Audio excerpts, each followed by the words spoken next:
Good morning and welcome to Community Connections, Resources, and Gardening. My name is Quandra Gaines and I'm your host. I wanted to give my appreciations to Donnie Glover and the Be More News team. I hope that you are checking us out. There's so many different wonderful hosts on this network. It's a privilege for me to be here. I also have a show on Wednesday nights that's called Political Cipher, where we dig deep into different political um, inequities um, from all levels of government and even in everyday life. Today, we're going to have a special guest, and until they arrive, we're going to be talking about the importance of voting. Early voting starts October the 27th until November the 3rd. Also, the general election in Maryland is November 8th. And I'm hoping and praying that everyone goes out to vote. It's very important. There's a lot of things on the ballot that we will be discussing on Wednesday night um, that you need to be aware of. One of my concerns as a resident and constituent in the state of Maryland is that Baltimore City hasn't had an audit yet. Um, so I do know that there's something on the ballot about an audit. Um, but the question is, why is it taking so long? I mean, we've had how many administration of mayors, and we still don't have an audit. Um, as a constituent and as a taxpayer, that's concerning to me. Why? It's concerning to me is because my property taxes, if I don't pay my property taxes, I can go into a tax sale. So, what happens to our leaders who are not accountable to us? What happens to them? Who's accountable right now? Another thing is there are a lot of activities out in our community. There are a lot of schools and a lot of community organizations that could use your help. Go check them out in your neighborhoods. Give them a call because I know they're going to need help for their Thanksgiving giveaways, their Christmas activities, their day-to-day operations with the children or seniors. If you have a skill like crocheting, knitting, sewing, writing, reading, um, painting, give that skill up. Share it with somebody. It's getting cold outside. I mean, here we are in the couple of days of fall. Like I said, the second week of fall, and we are down into the temperatures of 38 degrees sometimes at night. Check on your neighbors. Check on your senior citizens. Check on each other. One of my definitions of community is that we look out for one another, that we stand up and stand tall to assist another neighbor. This is the time of the year where people are getting depressed, suicidal, all kinds of things. So, my suggestion, what I do every day is I try to check on someone. Um, I can't check on everybody, but I do try. So, what I would say to you is, like they say, the Good Samaritan rule, treat somebody where you want them to treat you. What I say is, treat someone better than you want somebody to treat you. So, on that note, we're going to get ready to introduce um, Mother Deborah. Hold on. Hi, Mother Deborah. Hi, Mama Deborah. Dr. Mama Deborah. How are you today? Doing well. How are you? I am here. It's wonderful. It's cool outside. It's fall. I want to make squash soup and Oh, wow. Okay. I made pumpkins. I made a carrot cake last week, homemade, and Okay. I want to make pumpkin soup and Uh-huh. squash soup. All right. So, Wow. Okay. so today, Mother Deborah is Butler is trying to get in. He okay. he called me once. He ain't the most tech. I'm That's letting him know. okay. You don't have to be tech savvy. I know Chris, that's right. he could I'm take. not good and he's worse. but that's okay. That's He okay. should be coming. That's Well, for he said he sure. was coming, and we know he's coming. And if we Yeah. need to help him, we I guess we'll call get him on. So Yeah. today, Mother Deborah, you called and you wanted to share some wonderful news about a conference that's coming to Baltimore in November. Yes. The Okay. National Association of Black Storytellers will Okay. host this 40th conference and festival here in Yes. Baltimore. All And right. it is co-sponsored by the Griot Circle of Maryland, which is Mm-hmm. the local affiliate of the National Association. So there will be storytellers from all over coming into Baltimore. And what date is that? It is November 9th through 13th. And we'll be downtown at the I think wait a minute, let me look on this thing, make sure I say the right hotel. I think we're downtown at the Sheraton. Oh, okay. Yeah, the Sheraton. All right. Yeah, the So tell us. Baltimore Sheraton in the harbor Okay. is where I'll it make will sure I put be. that in there. Sheraton. Yeah, the Baltimore Sheraton in the harbor. And it's November the. The 9th through the 13th. Ooh. The 9th through the 13th. All right. Now And tell us more about. I always mess this up. The Griot oh, Circle. the Griot griots. Circle of Maryland. Tell us more about that. I've actually gone and uh, down at the arena player. Yeah, and seen one of their Oh programs. my goodness, that was Oh profound. gosh. Yeah, well, the Griot Circle has been around for almost as long as the 40 years, Mm-hmm. if I'm not mistaken. I haven't been there quite that long. Mm-hmm. I came to the Griot Circle once my son was recognized and identified by Mama Murray Carter Smith Mm-hmm. as someone she was impressed by when Mm-hmm. he told a story and she heard him. So I went in as the mother, trying to see Mm-hmm. what's going on with my kids. So I've been there ever since, working specifically with young people Mm-hmm. in what we call the growing griots. Yes, Okay. so I've been doing that since like I think 97 when we first started, because the young kids at that time were like traveling performers. So they Mm-hmm. went around and they told stories, not just in the state of Maryland, but up and down the East Coast. And they always went to the festivals and performed and that kind of things. And I got them ready. Butler and I, we would prepare them, and I was the one sewing the outfits for them to wear and all that kind of stuff. So Mm-hmm. we had them ready. We had them ready. Yep. And once they kind of outgrew us, started going to college and that kind of thing, we changed the structure of the program. So Mm-hmm. we now call it the Growing Griots Literacy Learning Program. So it's like a mentoring, educational, African educational, but storytelling based Mm-hmm. program. So we accept young people from middle school to high school, and we have even had elementary school students in our Mm-hmm. program. Some of whom have gone on to be phenomenal storytellers, and some who have just come through the program. But we have a slogan that we profess, and that is once a growing griot, always a growing griot, because Mm-hmm. we maintain contact with them as much as we can, and we mentor them and support them outside of that program. So we've done things like drove people to proms and help them find prom dresses and go to art shows that they may have, or anything that a child does that needs support. Okay. Mm-hmm. If we profess to be mentors and concerned about them, then we show up to see and do those things. So that's what we've been doing in this structure now for 16 years. For 16 years, we've been in the structure as the Growing Griots Literacy Learning Program. Okay. Yes. And then you also had the drumming when I was at the center where you Yes. and we had the story doing the storytelling and the drumming and seeing the kids evolve. Yeah, that comes from my children when they were little were students of Sankofa Dance Theater. Mhm. Okay, which played a big part in their lives.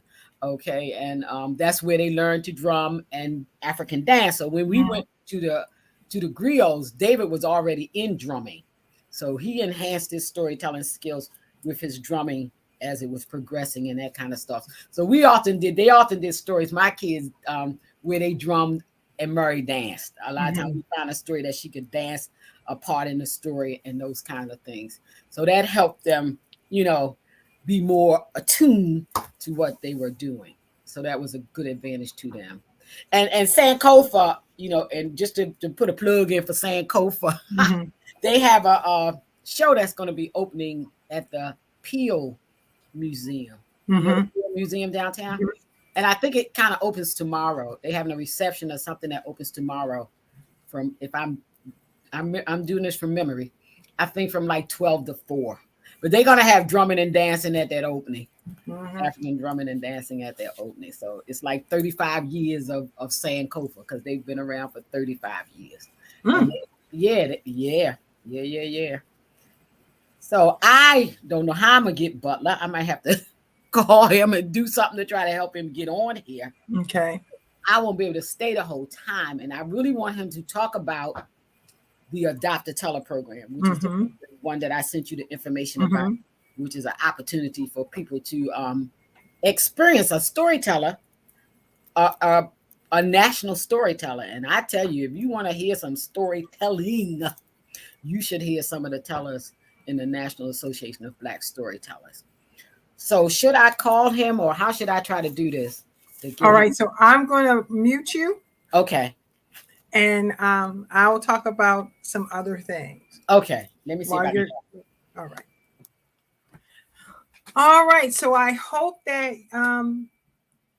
you listen to the words of Dr. Mama Deborah, and we are talking about the National Association of Black Storytellers, and they're going to be having their 40th anniversary for an annual Black Storytelling Festival and Conference in Baltimore, Maryland. And those dates I will put up are November the 9th through the 13th, and it's going to be at the Sheraton Hotel downtown. So I hope that you're, if you've never heard a storyteller, I'm going to say it. I'm going to say it from experience. It is profound. Um, it's profound. It's enlightening. It's an experience that I can't put into words.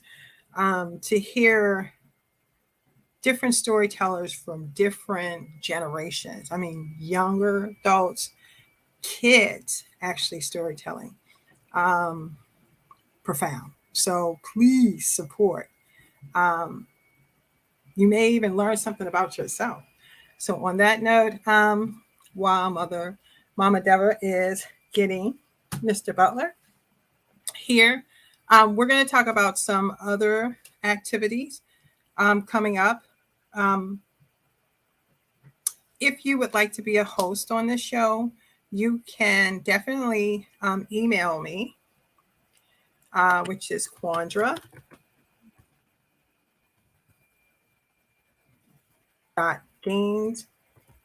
quandra.gaines@gmail.com, or you can give me a call at 443-355-1892. This show is basically to showcase change agents.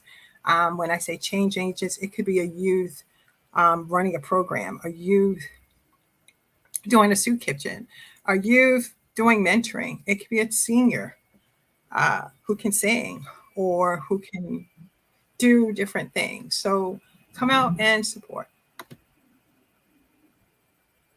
Hi, Mr. Butler. How are Hello, you? I worked it out. Thank you. Thank you, Mama Deborah.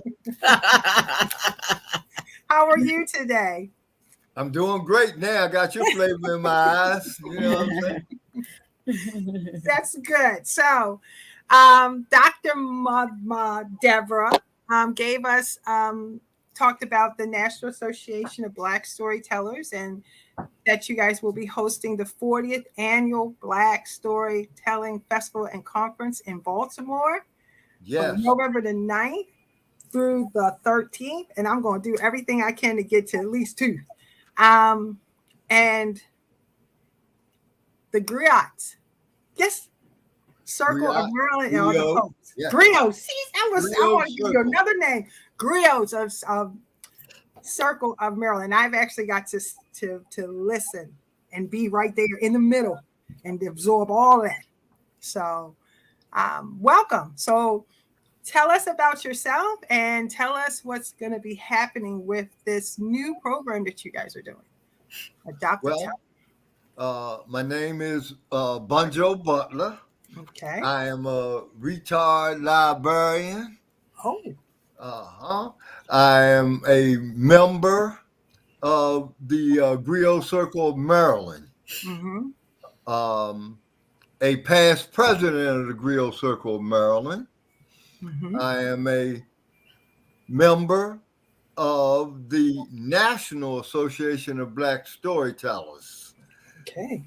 a past president of the National Association of Black Storytellers. Yeah. Currently, I am a co-director of the National Association of Black Storytellers Community Outreach Program. Mm. Its name is the Adopt a Teller Program. Okay.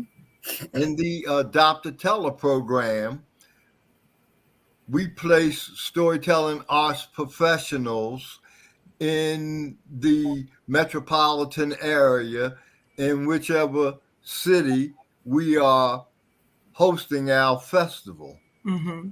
As you said, this is our 40th anniversary here in Mm-hmm. Baltimore, and we are trying to place and or placing storytellers in schools, libraries, senior citizen centers. We'll place them in detention centers, cultural organizations. Um, the Adopt a Teller program started in 1991 in Corey, South Carolina. And we've been sharing the Black storytelling in the African oral tradition since that time. Mm. What the we have storytellers coming from around the country to participate in the festival. Mm-hmm.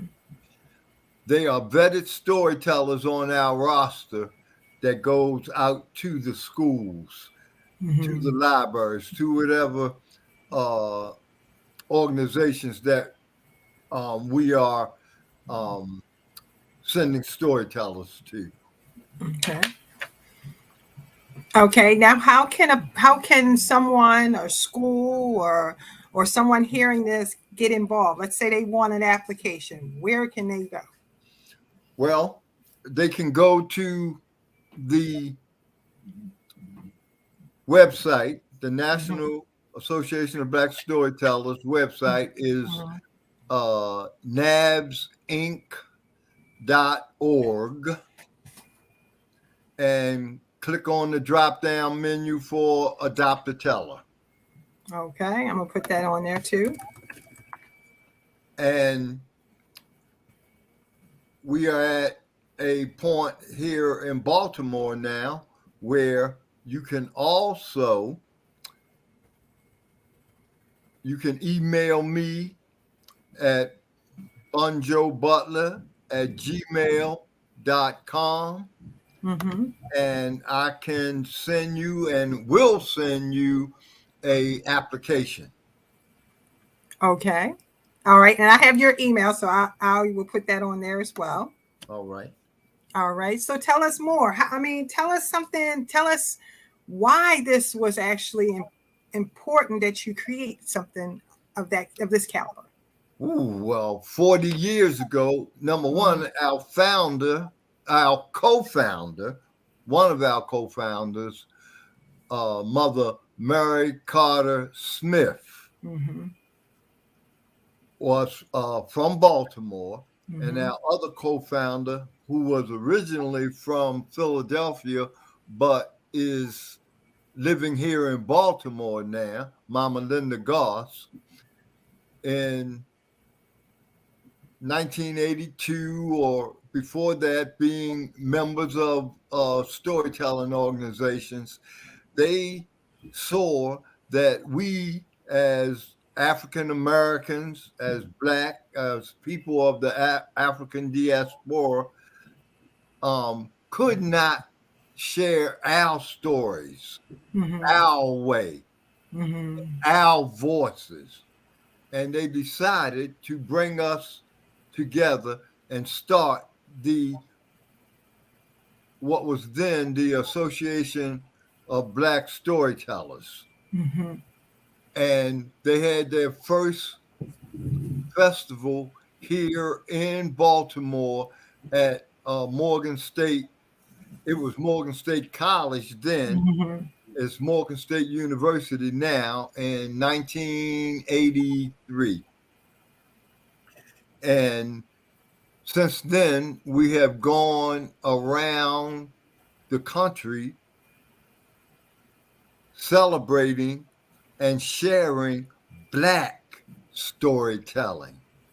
I say that with emphasis. Black storytelling. It gives us the opportunity to, again, we share stories in the African oral tradition. And we are able to tell our stories our ways, not have Mhm. anybody else um, try to, I won't say steal our stories, but change our stories. It's like um, what we might be dealing with now, where in schools they don't want you to tell the truth about your Mhm. history, Yes. right? Yeah. They don't want you Mhm. to tell the truth about your history. But we, in the National Association of Black Storytellers, Gonna tell share it. the truth Yeah. Mhm. about our history. And we do it in so many ways because we have 15 affiliate organizations Mm. around the country. Mm. And members from those 15 organizations will be coming to the festival. Oh, okay. This is in 1992, Baltimore hosted the 10th annual festival and conference. Mhm. The Griot Circle of Maryland formed in 1989 in order to host that 10th festival. We had such a wonderful experience with that festival that the Griot Circle of Maryland pledged to host that festival every 10 years. Hmm. So we hosted it. They were in Baltimore in '02, in 12, and we're back here in Baltimore in 22. 2022. Mhm. One of Mhm. the other things that uh, we are proud of, the Griot Circle of Maryland, again, is hosting the festival. We, our experiences in the Black storytelling world was impetus to uh, Mama Deborah and myself founding the Growing Griot Literacy Learning Program. It is the youth component of the Griot Circle of Maryland. Mhm. And again, the impetus behind that was so that we, number one, we have been telling stories. Our youth have been telling stories ever since we have been members of the National Association of Black Storytellers. And we had the pleasure of performing in Winston-Salem, North Carolina, in New Orleans the year before Katrina hit, Mhm. um, and places in Maryland, Yeah. just around the Been country. there. Yeah. We used to bring, we members the affiliate members and members of the National Association would bring our children to the festival. Mm-hmm. In 2007, because some of our original growing griots had gone off to college and the like, we decided to put some structure around Mm-hmm. our new group, Mm-hmm. the Growing Griot Literacy Learning Program. Our main objective was to enhance their literacy skills, Mm-hmm. their ability to read, write, follow directions, do public speaking, do critical thinking. And we taught them about their Black culture, that which they are not or were not taught in public schools. Mm-hmm. And the Griot Circle Maryland's youth group is starting their 16th Yeah. year. For Ooh. 16 years, we have been educating our youth about the African diasporic experience and Mm-hmm. their Black culture. Mhm. Mm. Well, I want to give thanks to Nia Redmond for allowing me the opportunity to go. I didn't even have plans, and she said, "Here, the ticket. You're going." And I try not to not follow directions from my elders, so I did, and it was phenomenal. I still have the pictures, videos. I mean, I was in there and I ran out of my batteries, ran low and everything, but I had, and my children went, which was, and they were teenagers and young adults. And my daughter was, it blew her. I mean, she's um, she does poems and art and things of that nature and spoken word and things. And she was like, oh yeah. Mhm. She went in there and she started writing. And also, for me as the mother, I sometimes listen to Dr. Mama Deborah when she said that she got involved because her kids were involved. I was right there too. And when I couldn't be, I had somebody that was there too, so that they could tell me or they could tell, So Report back. right.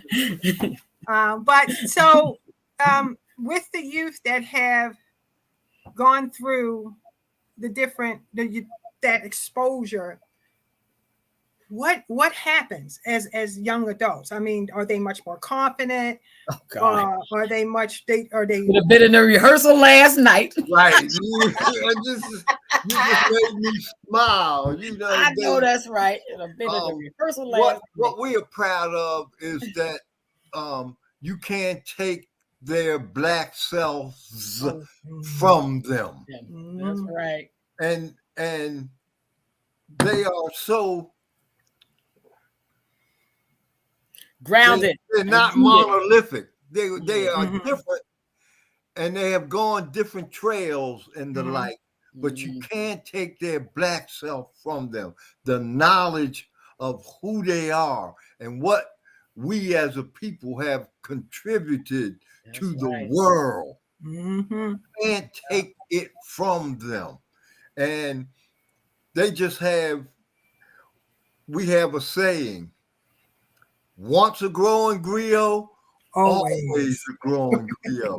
And it has manifested itself. And we see it. It has just brought me so much.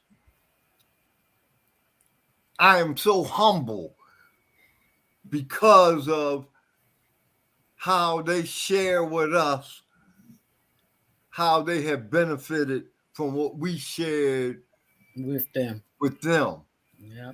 And as Mama Dr. Deborah said, Yes, sir. Dr. Mama Deborah, as she always says, and this has been our mantra also, it's all about the children. Mm-hmm. It's about the next generation. It's about us sharing our knowledge because they bring knowledge to us Mm-hmm. also. Yes. Well, I know when we went to the trip, when we went to Harriet Tubman, we were on it, and there was some young people, and it was I can't the young man, and when he stood up and he was, I was just kind of like, whoa, that because it was wonderful for me because I had Dallas, and Dallas is now 9 years old, and that it just opened his eyes. I mean, he was like, wow, yeah, I can do that. I can do this. And I'm like, okay. Because while he was young, he's gone and he's experienced and he's talked to. And he's like, well, why do you do this? And how come you do it? How come you talk this way? Why, how did you know this information? And they were telling him, and he was like, I need to find out. I need to find out. We got to go to the library. I'm like, okay. Okay. You know what I mean? So and at 9, he's very confident. You I mean, in a sense, there's still some swaying. Girls can sway to a point, so we got to get him there. But a lot of the experiences when he heard about Harriet Tubman, but that he's I gotta know more. I gotta know more. Oh, she wasn't no punk. I said, oh, no, she wasn't a punk. No, she wasn't a punk. So just those exposure. So I definitely am going to bring him because that was profound. I mean, he may not totally remember doctor. He remembers the doctor. He may not remember everything else. The mother of the 2 doctors. That's all he can talk about because he met her at the center. But then he got to see her, and she was the same way. He was like, she's the same way. I was like, yeah. People change. He said, So it's for me as an adult. I learn. You know what I mean?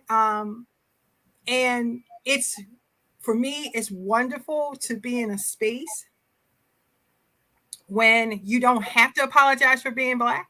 It's like a filling up, refreshing. Because I can tell stories.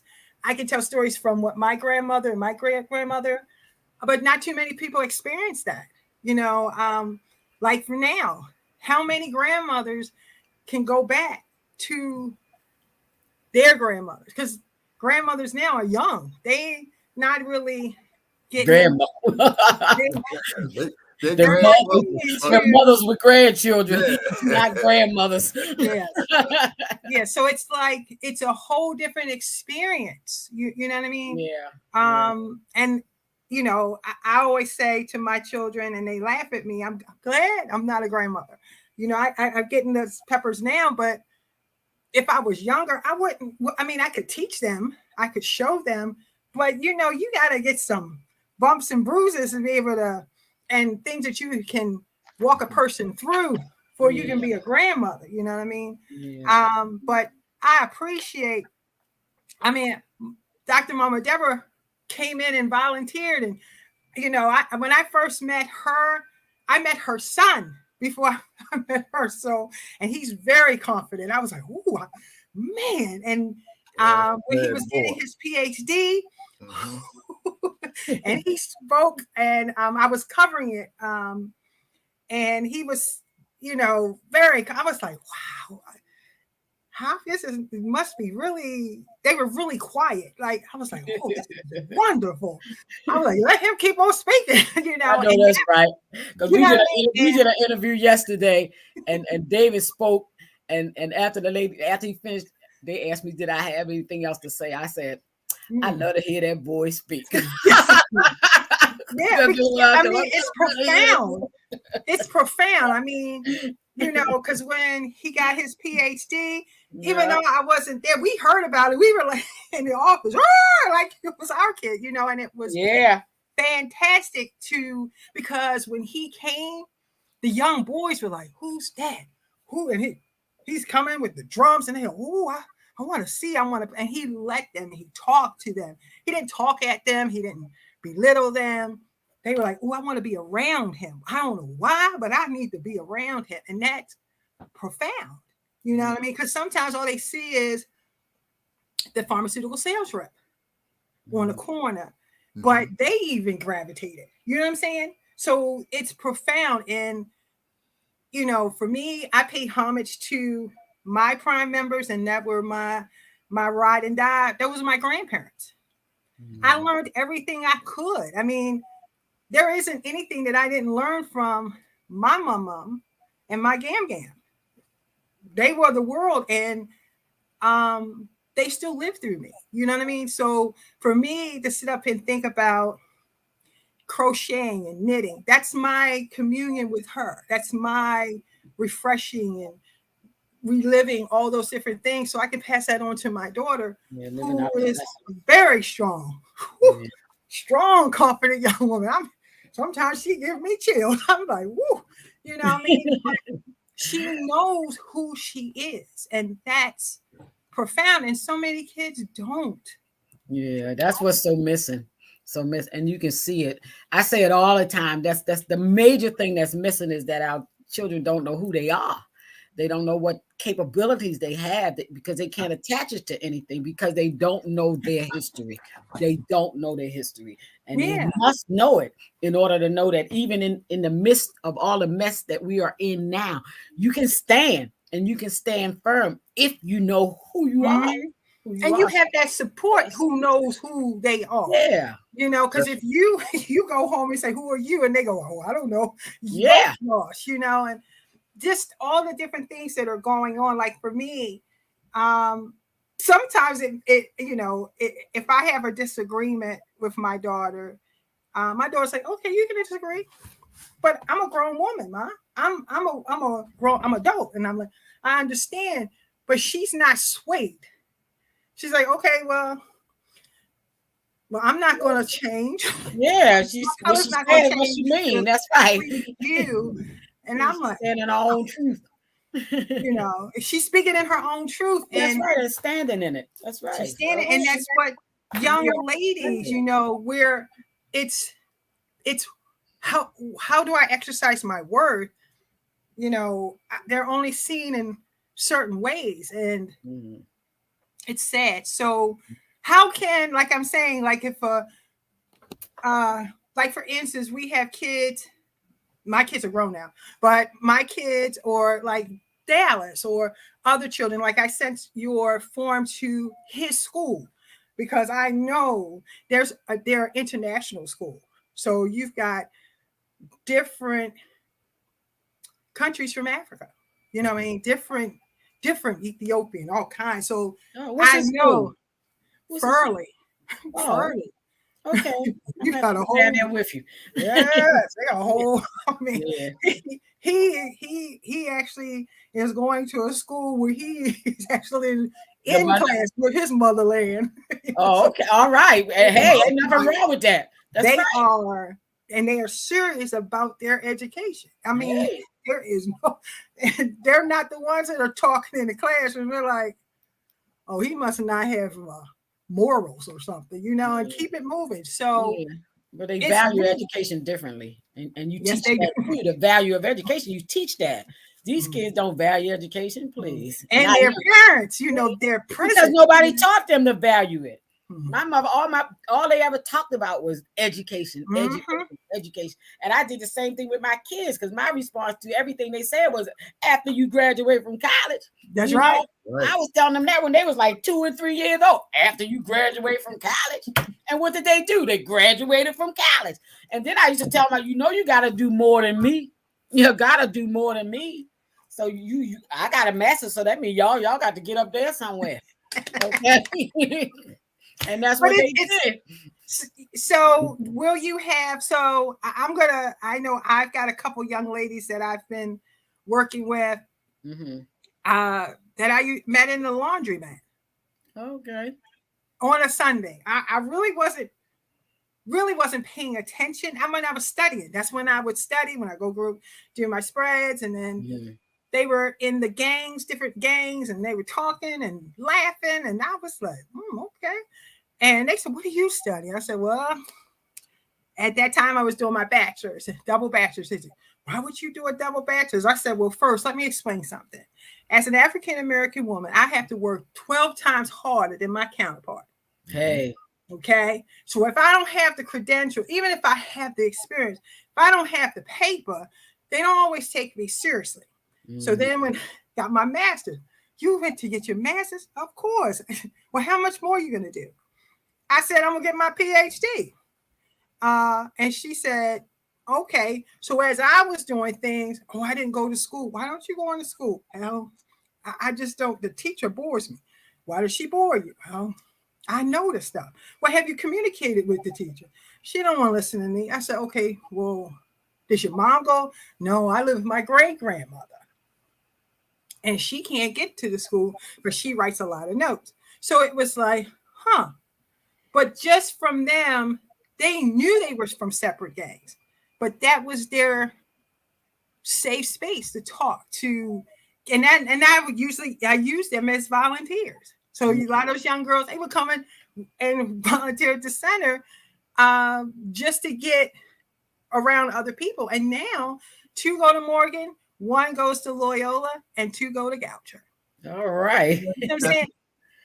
But I was the face that was, and I really didn't even, I mean, perhaps I did, but I really didn't understand. Probably didn't know what I was doing. I was just talking to them, exposing them to different things. And that's how it begins. That's how it begins with talking. Get the papers and I'll be your reference. I'll be your reference. That's right. And I didn't even know about her name, but it was the point. Now we sit back and trade college secrets because I'm almost finished my PhD, and now they're finishing up their bachelor's. 1 is actually going to go to graduate school in the spring. And it was just a conversation in a laundromat. That's wonderful. It's like I'm gonna have to leave you guys. I know you said you had stuff to do. Yeah, I gotta go. But handle it, Miss. I'll do the best I can. Okay. Yeah. Well, you're a librarian, so you can. Man, that was my hangout. My kid, you would have thought that was the credit card of the whole entire universe. I hear you. We have to go to the library. There was a library on Linwood and Fayette. Is it Linwood and Fayette? Linwood and Patterson. Oh, yes. Okay, so we went to the library, and my kids love to read. I love to read. My kids love to read.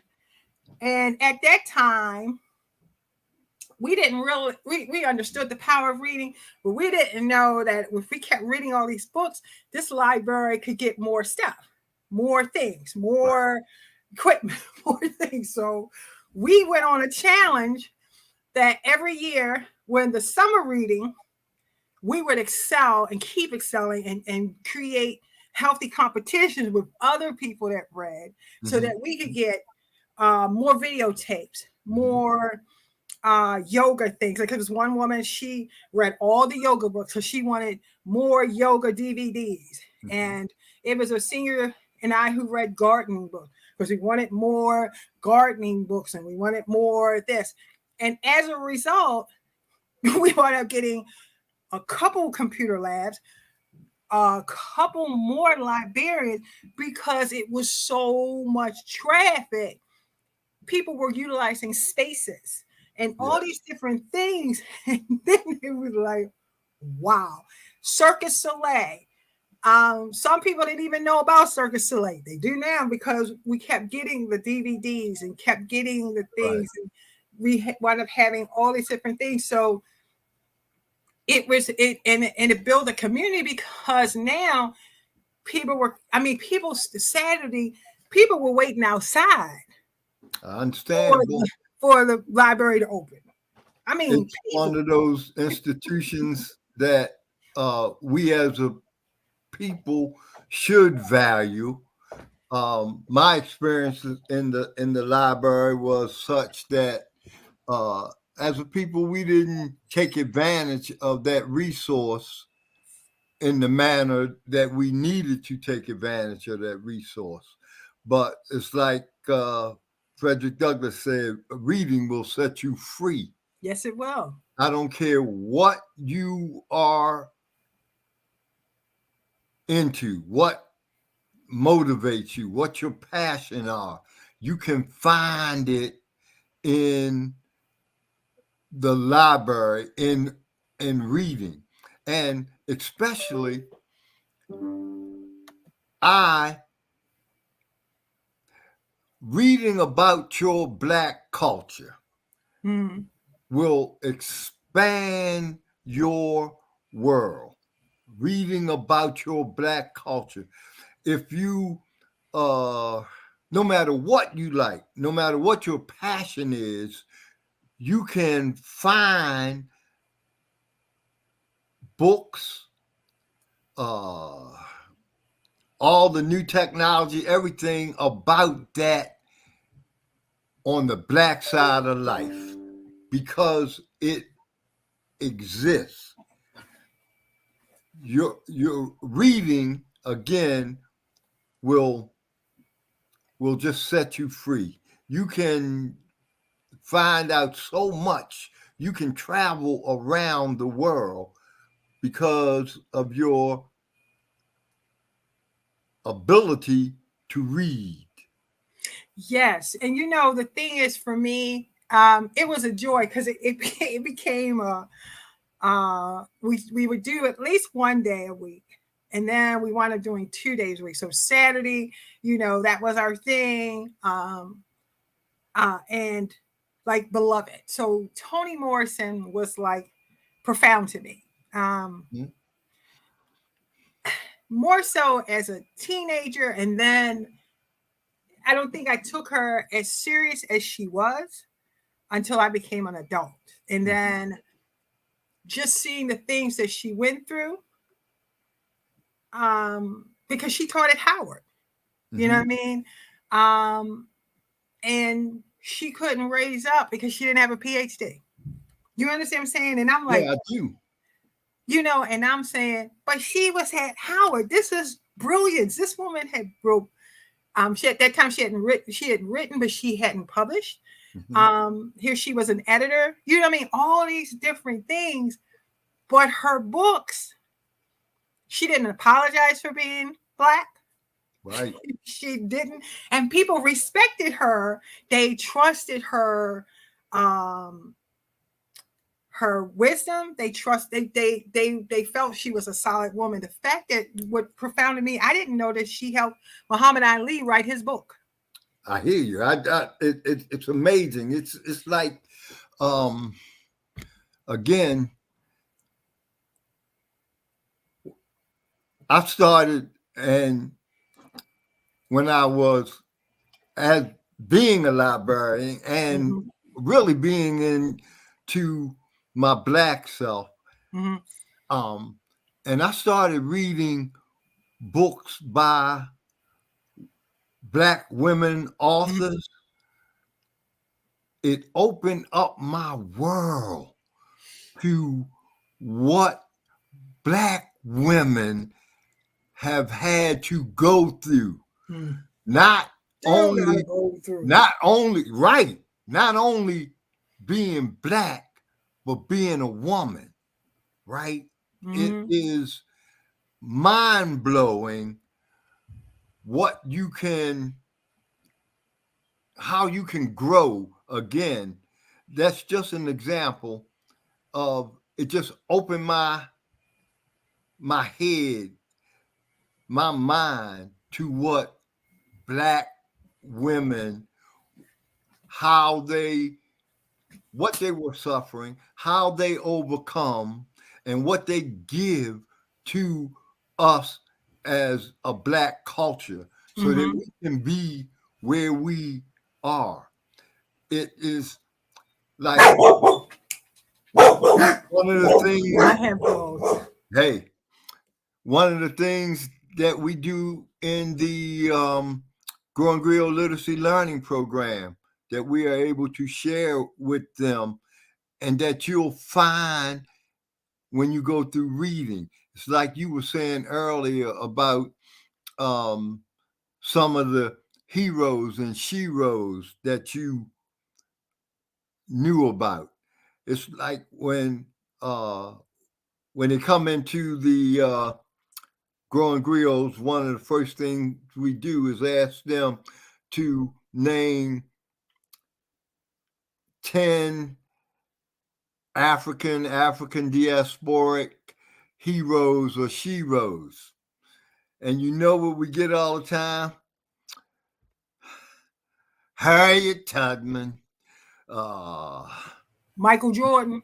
hey, yeah, depending on who it is. But Yeah, Scottie Pippen. uh, you get Martin Luther King, Mm-hmm. but what we share with them is your parents, your grandparents, your mothers, your fathers, your aunts, your uncles are heroes and sheroes. Mm-hmm. As you learn what they have had to go through life to get us to where we are now, to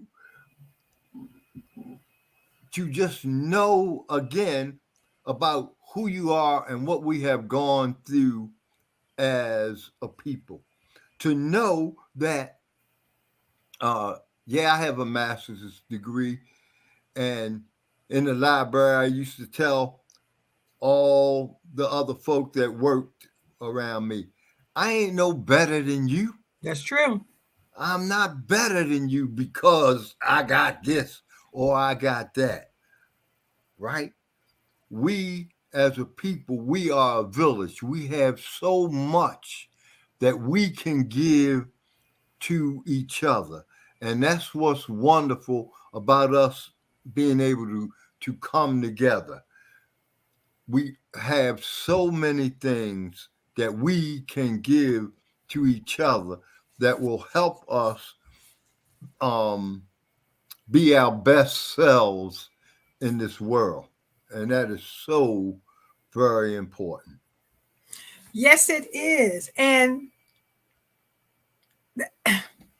one of the things is I want to say I appreciate you because I had just talked to you yesterday on the phone, Mm-hmm. and your presence was strong and it was peaceful. Dr. Mama Deborah, I've been in her presence for a minute. Mm-hmm. I would say a little over 15 years. Mm-hmm. You know what I mean?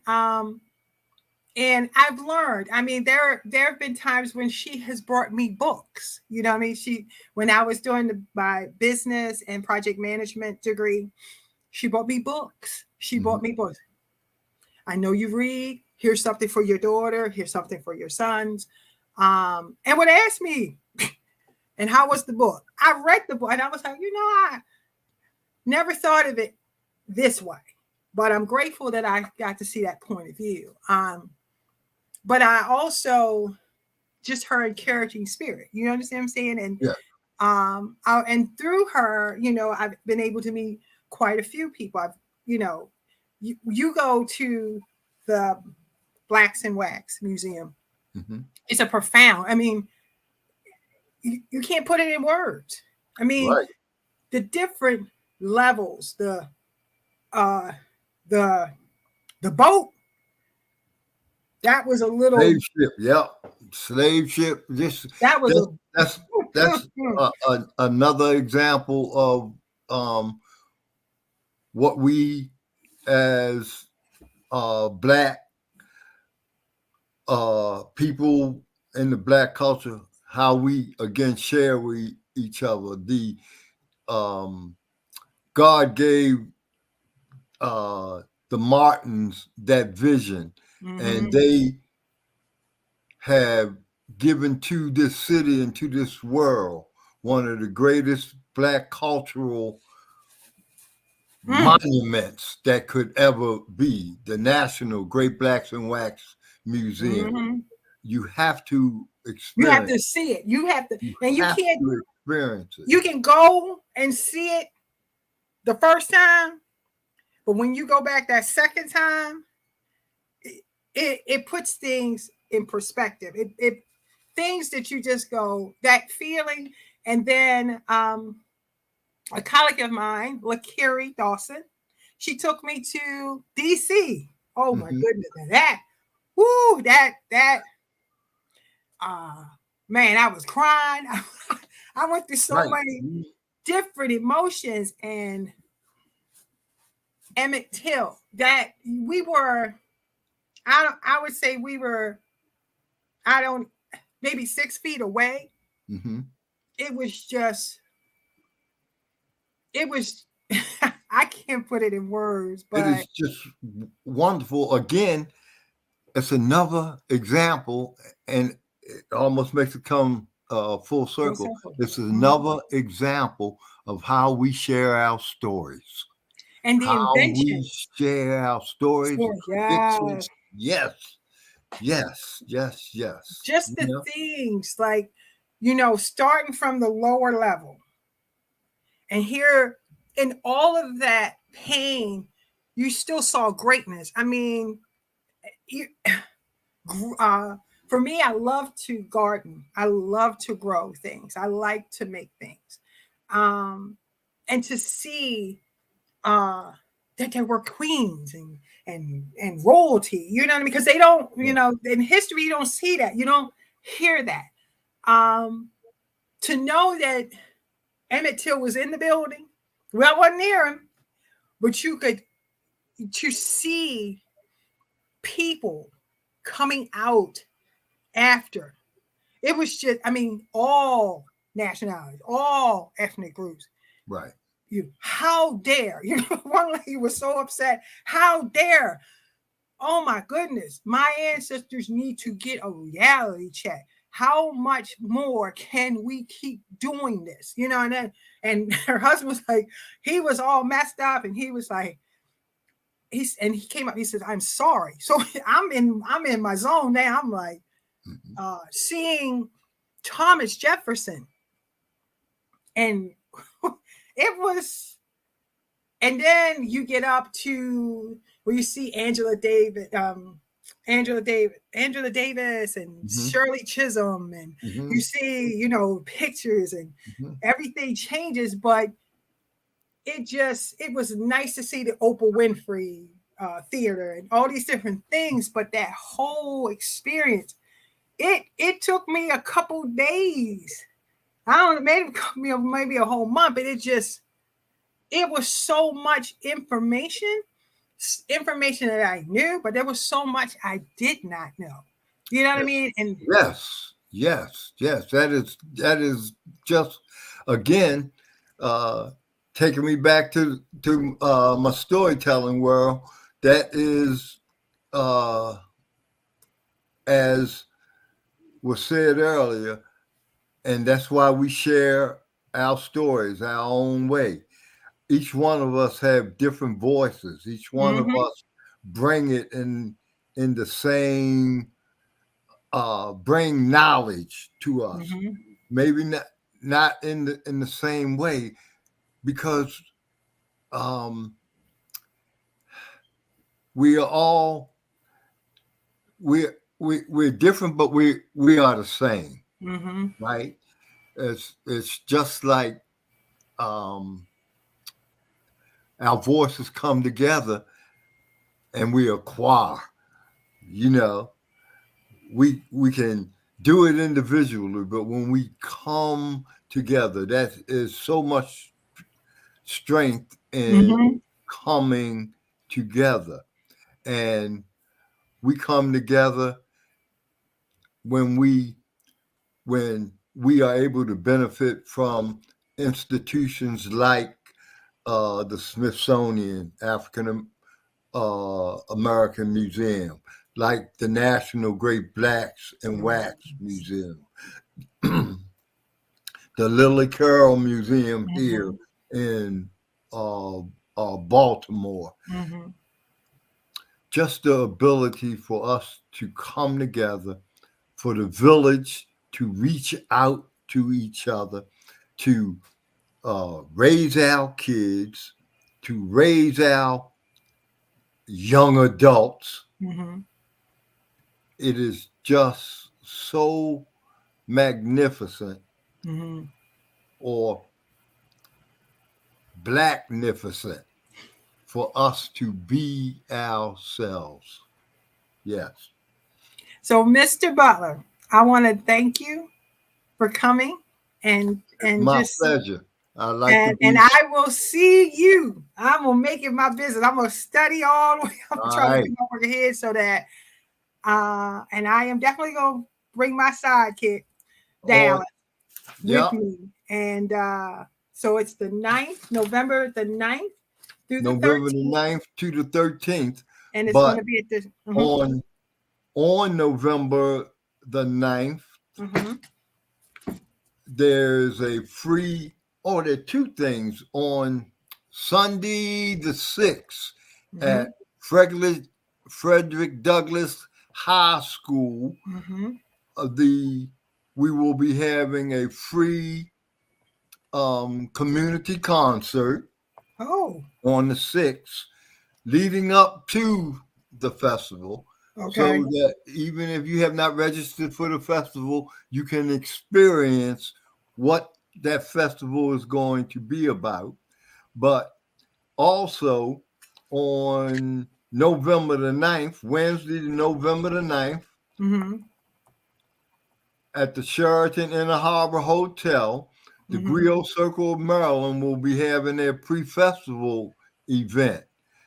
And we will again be sharing stories in the African oral tradition. And it's open.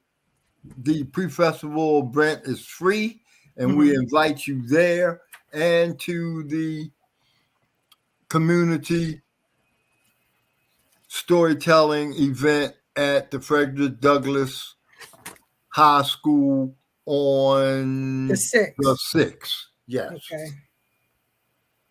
Okay. Thank you so much I'm for gonna giving put me this a in note and to I'm gonna blast that on our different on this on Community Connections Resource and Guardian, and I'm gonna have people see if people on the network will also share this as well. All right. Well, it has been a pleasure. I look forward Thank to you so meeting you, much. All and right. thank you. And Have a thank good. you for joining us at Community Connections Resource and Gardening. We hope to see you. And I'm going to film this. This time I'm going to have my videotape. This is not the last time. Not at all. Right. And like you said, once a griot, always. Always. Well, I'm going to initiate myself. Thank you. Okay. Bye. Bye-bye, lady.